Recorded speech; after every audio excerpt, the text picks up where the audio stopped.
Você não consegue compreender a dimensão do mar, calcular a dimensão do mar, calcular quantos litros de água tem o mar. Alguém sabe? A ciência não sabe, e nem o oceanógrafo sabe. Por quê? Porque é incalculável, mas Deus sabe. E aí a natureza revela Ele. Por quê? Porque Ele está na natureza. A principal resposta à existência de Deus é que o homem não consegue explicar algumas questões da natureza. Por quê? Porque não foi Ele que criou, e porque quem criou é inexplicável.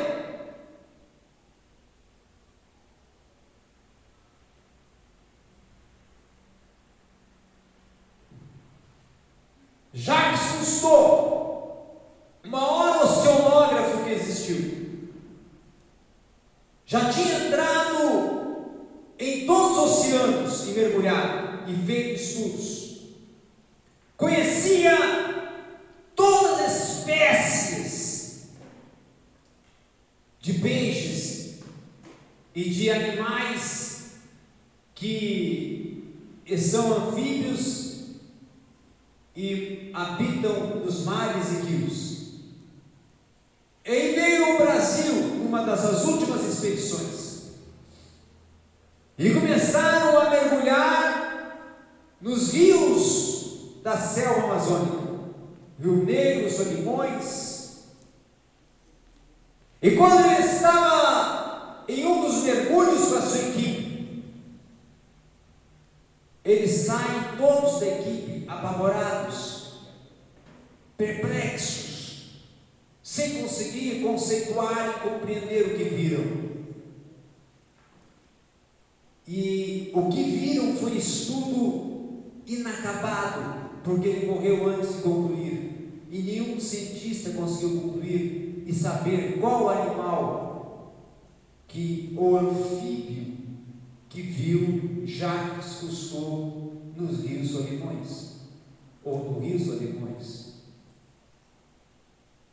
Há quem diz, e eu já morei naquela região, que existe serpente sucuri de 25 metros de comprimento, que a largura é do tamanho circular de um barril, ou desses latões grandes. Tem uma esfera aí de 2, 3 metros às vezes, ou 1,5 metros de largura.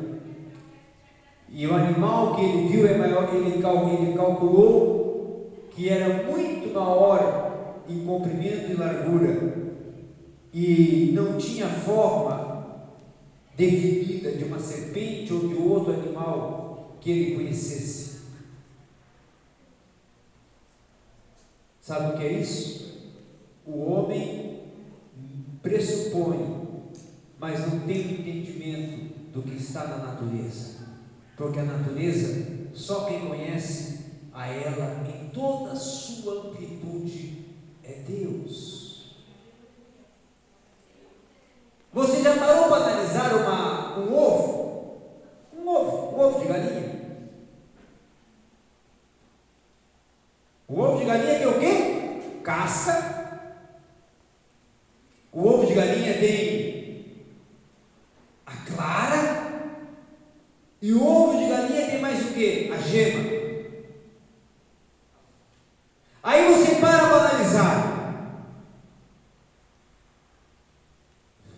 Isso só serve para alimento. E como nascer uma criatura desse elemento?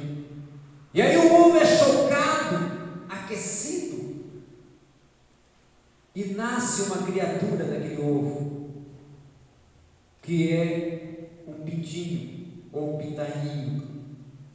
Já parou para analisar isso? A natureza não vai conseguir explicar alguns mistérios do próprio gerar. O próprio gerar. Então, quando eu trabalho o termo hebraico, watzar, traz dar forma, Deus deu forma. A forma humana, por exemplo, Deus dá a forma humana no barro, mas você não tem nenhum componente de barro no seu corpo. Por quê? Para ficar um mistério que a ciência não vai conseguir nunca concluir. Ah, mas a ciência já está fazendo clonagem de animais, mas não é igual em toda a sua essência. Pode ser semelhante, mas não igual em essência, em totalidade. A mesma coisa é o homem.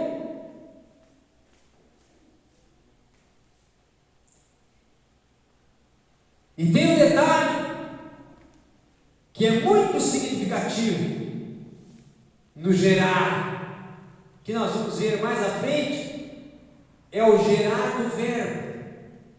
É o Deus sendo gerado e tornado existente, que eu vou explicar daqui a pouco, quando nós estivermos entrando na doutrina da Trindade, que eu ainda estou apenas aqui preparando vocês para a aula de hoje. Não estou ainda entrando na aula de hoje. Escrituras, Deus se revela nas Escrituras, por quê? Porque ela é o documento, ela é a palavra, é o verbo. O termo logos, que está utilizando-se por João, é o termo de um conceito, de uma infinitude. Se nós formos olhar no âmbito filosófico, ele é pensamento, logos, ele é conhecimento, logos, ele é ideia, ele é concepção e ele é comunicação.